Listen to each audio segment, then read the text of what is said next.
Hello students, पिछले turn हमने पढ़ा किसी बिंदु आवेश के कारण उत्पन्न विद्युत क्षेत्र में विभव के लिए सूत्र। आज हम पढ़ेंगे वैद्युत द्विध्रुव के कारण उत्पन्न विद्युत क्षेत्र में किसी बिंदु पर विभव के लिए सूत्र। जैसा कि आप जानते हैं कि पिछले अध्याय में भी हम पढ़ चुके हैं वैद्युत द्विध्रुव के कारण, पर वो हमने पढ़ा है विद्युत क्षेत्र की तीव्रता के लिए अक्षीय और निरक्षीय स्थिति में। इसी प्रकार विभव का सूत्र भी अक्षीय और निरक्षीय स्थिति में होता है। द्विध्रुव के कारण अक्षीय और निरक्षीय स्थिति इसमें भी चलती है, पर यह व्यंजक निकलेगा विभव के लिए, भी के लिए। इस तरह से वैद्युत द्विध्रुव के बारे में आप जानते हैं कि क्या कहलाता है। दो आवेशों से मिलकर बना हुआ एक निकाय जिन्हें कुछ निश्चित दूरी पर रखा जाता है द्विध्रुव कहलाता है, वैद्युत द्विध्रुव कहलाता है, जो प्लस क्यू और माइनस क्यू आवेशों से बना है। जिनके बीच की दूरी क्या होती है? जिनके बीच की दूरी ली जाती है 2l, इसलिए इसके मध्य बिंदु से l और l मिलकर हो जाता है 2l। यहां जैसा कि आप देख रहे हैं कि हम वैद्युत द्विध्रुव के कारण किसी बिंदु पर विभव के लिए सूत्र निकाल रहे हैं। अब किसी बिंदु के लिए मतलब अभी हमने निश्चित कर दिया है अक्षीय स्थिति के लिए। तो अक्षीय स्थिति क्या कहलाती है इस डायग्राम से क्लियर है।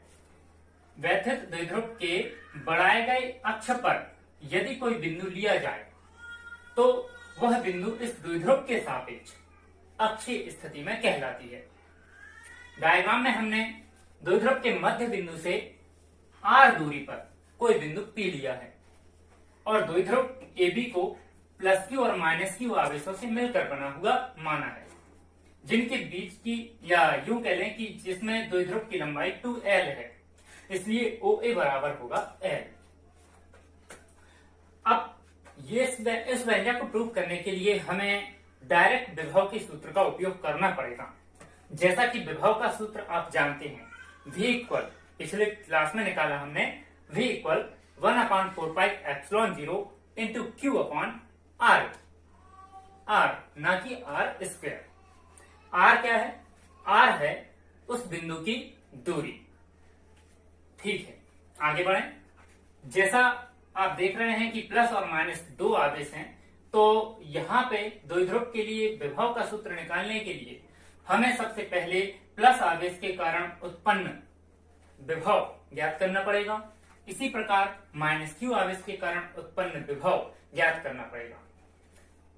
अभी आप देख सकते हैं कि प्लस क्यू आवेश के कारण उत्पन्न विद्युत क्षेत्र कुछ होगा, जिससे कुछ दूरी पर एक बिंदु है। इस बिंदु पर विभव, चूंकि ये ए बिंदु लिया है, इसलिए भी ए इक्वल 1/4πε0 इंटू क्यू अपॉन दूरी का मान, मतलब कि एपी। यहां पे एपी जो है वो कोई सांकेतिक तौर पे नहीं लिया गया है, इसलिए इसके बारे में आगे बात करेंगे। बाकी फिर आगे बढ़े तो माइनस क्यू आवेश के कारण भी कुछ क्षेत्र होगा।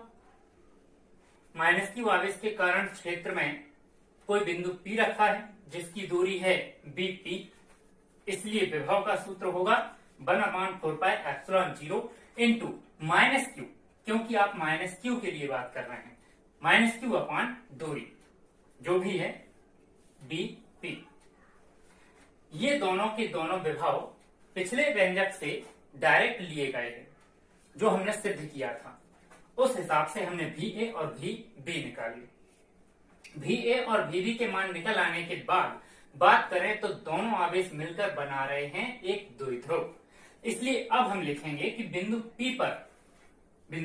P पर इस वैद्युत द्विध्रुव के कारण जो विभव है वह परिणामी विभव माना जाएगा। इसलिए परिणामी विभव V इक्वल इन दोनों विभव को जोड़ दिया जाए, VA और VB, क्योंकि प्लस क्यू और माइनस क्यू आवेशों से इसको प्राप्त किया था। इन दोनों को प्लस करने से इनके मान हमने यहाँ रखे। मान रखने के बाद आपने देखा कि जो भी राशि इसमें से एक जैसा है या नियत है, उसे हम बाहर निकाल सकते हैं। तो आप देख सकते हैं बचेगा 1/AP माइनस 1/BP। अब AP और BP को इस डायग्राम के हिसाब से लिखा कैसा जाए, आप देख सकते हैं AP को हम लिख सकते हैं यहां OP माइनस OA। OP है R, OA है L। इस तरह से OP माइनस OA लिखा गया R माइनस L। इसी तरह BP का मान BP, जिसमें आप देख सकते हैं OP प्लस OB, मतलब कि R प्लस L ये रखा। इसे फिर हल करें एलसीएम लेते हुए। जब हम इसका ब्रैकेट खोलेंगे तो इसके चिन्ह बदलने से यहाँ पे R से R कट जाएगा, बचा 2L। ये 2L बाहर वाले Q को एडजस्ट करते हुए Q इंटू 2L कुछ याद आया होगा आपको। Q इंटू 2L को लिख सकते हैं स्मॉल p, वैध द्विध्रुव आघूर्ण P equal Q into 2L। इस तरह आपको मिला अच्छी स्थिति में वैध द्विध्रुव के कारण इस बिंदु पर विभव।